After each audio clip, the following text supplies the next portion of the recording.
in Minnesota. Critical night, moment of truth for that young man and for the world champion Nuggets. Final seconds of the first quarter. Alan, how good was Jokic early? He was MVP levels. Look at him just take his time, flybys. Watch Naz Reid's reaction to this shot right here. He thinks he's got him. He thinks he's got him. Watch his face. Look at his face. Oh, man. Come on. And the second now, and Monica, it's more from Jokic. Watch him on Anthony Edwards. This is a rare sighting in terms of Jokic rocking the rim, but it was beautiful to see. This Nuggets team responded as champions, former champions should. Look, Ant Edwards was doing everything he could. He had 23 in the first half. But here, the final 20 seconds of the first half changed everything. KCP knocks that down. We got ourselves a ball game. But now we're under 10 seconds in the half, and we're going to lose the ball. And here comes Michael Porter Jr. He's going to throw it down. And then there's an ill-advised pass. And then Kevin Harlan, you take it from here. Murray, good at the goal. Got it. A big-time three.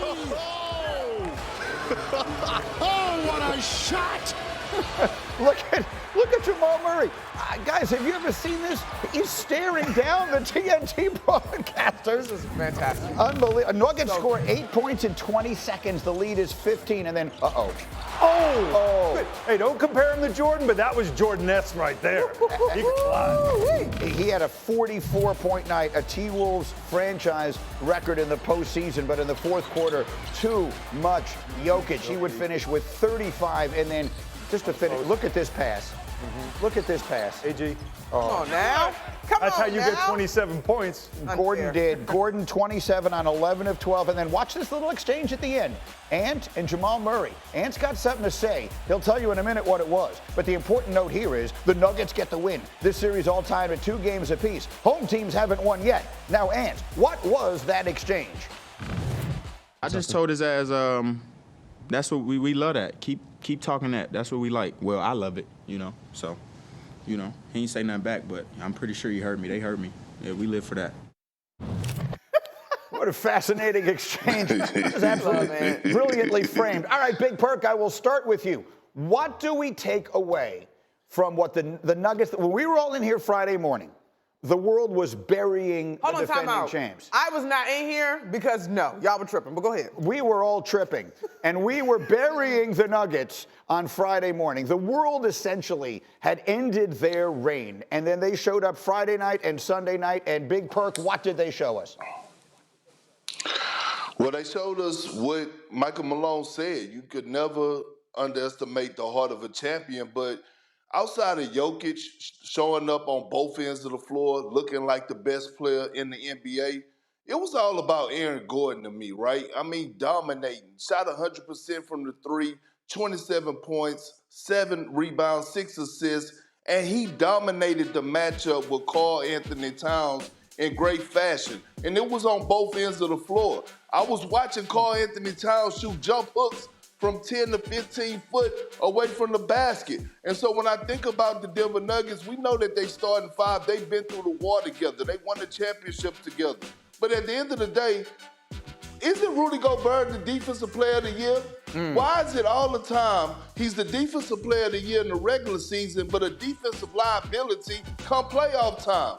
I'm tired of the man playing sassy. It's a level of physicality that he needs to play with. It's a level of expectation that he has to upheld. But when it comes down to how he was getting punished, not protecting the basket, not finishing around the basket, they have to figure this thing out. And it starts with him being the anchor in the middle, that defensive anchor, and then it carries on to the rest. But if he's not going to show up and dominate and have a physical presence, especially going against Jokic, or when he's matched up against Aaron Gordon, then this is definitely going to be a long series for the Minnesota Timberwolves, and they're going to find themselves going home.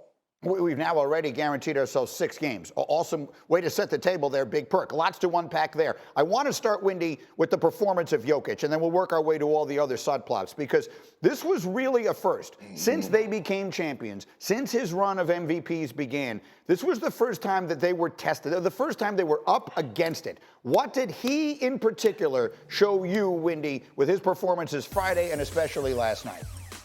Yeah, this was a supreme display of a champion. He has a ton of terrific performances on his playoff resume, but I'm telling you, this is near the top. 16 points in that fourth quarter. He's never had a fourth quarter in the playoffs that prolific. And if you watch this, the Wolves really did make a run at it. Time and time again, they pushed and they pushed and they cut and they cut, and Jokic answered every single time. And if they devoted an extra man to him, the ball was in Aaron Gordon's hands and he delivered. This was not a poor performance by the Wolves. I look at, if they lose this series, I'm going to look at Friday, Game 3, when they came out in that game flat in a huge test for them. They'd gotten 3 days to sit there and think about their 2-0 lead. I don't fault the Wolves for this one. The Nuggets took it, but we're going to remember Game 3 if the Nuggets get 2 more wins in this series. That's fair. I mean, that's exactly right. It's a long time to sit on a lead like that, especially for a young team, especially when the whole world is singing their praises. It seems everyone but Monica thought that they had already clinched that series. Thanks, Greeny. And let's give the credit also where it's due. How about the little coach with the raspy voice? Yes, Michael Malone. If there could be a coach of the year in the playoffs, I think he'd be it because of how he handled those days off in between when they definitely had to circle the wagons and all the attention was on Jamal Murray and his activity and all the stuff that he was doing with the Heat pack. He went and said the things that you need to say as a coach, full accountability, where he basically said, you are the defending champs, play like it, and oh, by the way, Jamal Murray, act like it. But then he did something else, which is right out of the Pat Riley playbook. He went and he put together a video, and he took all the pundits, except for Monica, I guess, but everybody else, and he had all the people that said, this series is over, this team is done, no longer the champions, and he had them watch it, sit there and listen to it. This is what they're saying about you. Are they right? And clearly they were ripping the door off the hinges. Look, Coach Malone, fantastic job. Nikola Jokic, great. But I also think you got to give a little bit of credit to Jamal Murray in terms of responding after an incident that he probably would like to forget, right? Mm-hmm. Didn't love the incident, didn't love his first media availability since. But in the 2 games that have mattered, 24 and 19 respectively. And I think it's interesting that we started this highlight talking about Aaron Gordon getting going, and Perk is absolutely right. But to me, Aaron Gordon is sort of the release valve, right?